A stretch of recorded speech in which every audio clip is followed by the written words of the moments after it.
ஒரு முஸ்லிமுடைய குறையை நீங்கள் மறைத்தால் அல்லாஹ் மறுமையில் உங்களுடைய குறையை மறைப்பான். இது ஒரே பாடத்தில் வருகிற நபிமொழி. ஒரு முஸ்லிமின் குறையை நீங்கள் மறைத்தால் அல்லாஹ் உங்களுடைய குறையை மறைப்பான் என்று ரசூல் ஸல்லல்லாஹு அலைஹி வஸல்லம் அவர்கள் சொன்னார்கள். இனி அல்லாஹ் சொல்லுகிறான் பாருங்கள், 49வது அத்தியாயத்தின் 11வது வசனத்தில், யா அய்யுஹல்லதீன ஆமனூ, ஈமான் கொண்ட மக்களே, லா யஸ்ஹர் கௌமுன் மின் கௌமின், நம்பிக்கை கொண்ட மக்களே, ஒரு சமுதாயம் இன்னொரு சமுதாயத்தை கேலி செய்ய வேண்டாம். சமுதாயத்திற்கு அல்லாஹ் சொல்கிறான், ஒரு சமுதாயம் இனி ஒரு சமுதாயத்தை கேலி செய்ய வேண்டாம். அஸா அன் யகூன ஹைரம் மின்ஹும், இவர்களை விட அவர்கள் சிறந்தவர்களாக இருக்கலாம்.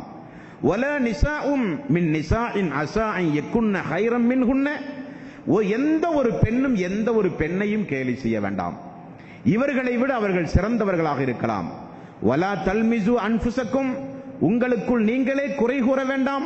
வலா தனாஃபஸு பில் அல்காபி பிஇஸல் இஸ்மு ஃபுஸ்கு பஅதல் ஈமான், ஈமான் கொண்ட பிறகு பட்டப்பெயர் சூட்டி அழைப்பது, கேலி செய்வது, இவைகளெல்லாம் ஈமான் கொண்ட மக்களுக்கு தகாதது. அது மட்டுமல்ல, அதெல்லாம் கெட்டது. வமல்லம் யதுப் ஃபௌலாயிக ஹுமுல் ஸாலிமூன், திருந்திக் கொள்கிற மக்கள், திருந்திக் கொள்ளாதவர்கள், அநீதி இழைத்தவர்கள் என்றும் ரசூல் அல்லாஹ் திருக்குர்ஆனிலே சொல்கிறான்.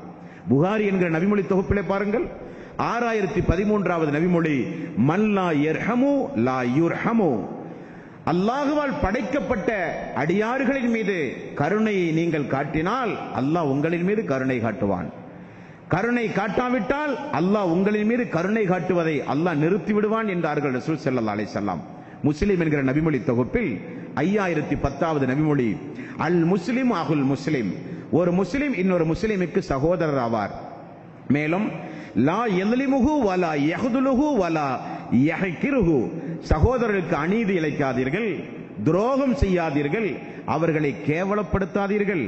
மேலும் ரசூல் ஸல்லல்லாஹு அலைஹி வஸல்லம் அவர்கள் சொன்னார்கள், அத்தக்வா ஹாஉனா அத்தக்வா ஹாஉனா, இறையச்சம் என்பது இங்கேதான் உண்டு, இறையச்சம் என்பது இங்கேதான் உண்டு என்று 3 முறை ரசூல் ஸல்லல்லாஹு அலைஹி வஸல்லம் அவர்கள் கூறிவிட்டு, பிஹஸ்பி இம்ரின் மினஸ் ஸர்ரி அன் யஹ்கிர அஹாஹுல் முஸ்லிம், ஒருவர் தம் சகோதர முஸ்லிமை கேவலப்படுத்துவதே அவருடைய தீமைக்கு போதுமான சான்றாகும் என்றார்கள் ரசூல் ஸல்லல்லாஹு அலைஹி வஸல்லம். வேறு எதையும் நீங்கள் செய்ய வேண்டாம். அவன் ஒரு பாவி, அவன் மிகப்பெரிய ஒரு படு பாலாதத்தில் விழுந்து விட்டான் என்பதை நீங்கள் தெரிந்து கொள்ள வேண்டுமானால் அவன் முஸ்லிம்களுக்கு ஏதாவது இடையூறு செய்கிறானா என்று பாருங்கள். ஒரு முஸ்லிமுக்கு ஒரு மனிதன் இடையூறு செய்வதே போதுமானது, அவன் பாவி என்பதற்கு நபிகள் நாயகம் ஸல்லல்லாஹு அலைஹி வஸல்லம் அவர்கள் சொல்கிறார்கள். ஆகவே நாம் இந்த உலகத்தில் மக்களை மதித்து நடக்க பழக வேண்டும். நாம் உயர வேண்டும் என்கிற எண்ணம் நமக்கு வருவது தவறல்ல. பிறரை தாழ்த்திவிட்டு நான் உயர வேண்டும் என்று வரும் பொழுதுதான் மனிதனிடத்தில் எல்லா தீய குணமும் வருகிறது. நான் வியாபாரம் செய்கிறேன், என்னுடைய வியாபாரத்தில் நல்ல பொருளாதார முன்னேற்றம் வர வேண்டும் என்பதற்காக வேண்டி நான் உழைக்கலாம், எனது வியாபாரத்தை கண்ணும் கருத்துமாக பார்க்கலாம், பணம் சம்பாதிக்க முயற்சி செய்யலாம். அதே நேரத்தில் பிறரை வீழ்த்திவிட்டு நான் முன்னேற வேண்டும் என்று வரும் பொழுதுதான் மனிதனிடத்திலே எல்லா தீய குணமும் வந்து மனிதன் மிருகத்தை விட மோசமாக மனிதன் மாறுகிறான்.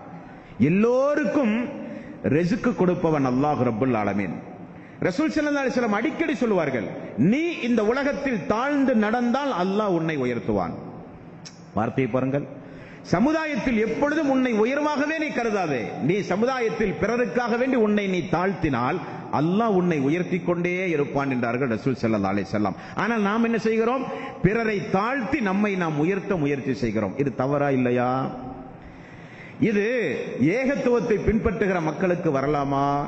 காலாகாலமாக ஏகத்துவத்தை பின்பற்றி முகமன் கூறி நல்ல நிலையில் நட்பு வைத்துக் கொண்டிருந்த ஒவ்வொருவரும் அற்ப உலக விஷயத்திற்காக வேண்டி முகத்தை திருப்பிக் கொண்டு குரோத எண்ணத்தை வரவழைத்துக் கொண்டு இந்த உலகத்தில் தீய எண்ணத்தோடு அவர் எப்படி வீழ்வார், எப்பொழுது கேவலப்படுவார், எப்பொழுது ஒரு சங்கடமான சூழ்நிலைக்கு ஆளாவார், அவருக்கு எப்பொழுது அசிங்கமான ஒரு சூழ்நிலை வரும் என்று எண்ணியே இந்த உலகத்தில் நான் வாழ்கிறேனே, எனது உள்ளம் கெட்டு போய் விட்டதா இல்லையா?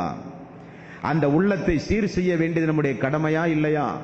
நுஅ்மான் இப்னு பஷீர் ரலியல்லாஹு அன்ஹு அவர்கள் அறிவிக்கிற ஒரு செய்தி புகாரியிலே இடம்பெறுகிறது. மனித உடம்பிலே ஒரு சதை துண்டு உண்டு. அந்த சதை துண்டு சீர்கட்டு விட்டால் உடல் முழுக்க சீர்கட்டு விடும். அது நன்றாக இருந்தால் அனைத்து உறுப்புகளும் சிறப்பான அடிப்படையில் இயங்கும். அதுதான் உள்ளம் என்றார்கள் ரசூல் ஸல்லல்லாஹு அலைஹி வஸல்லம்.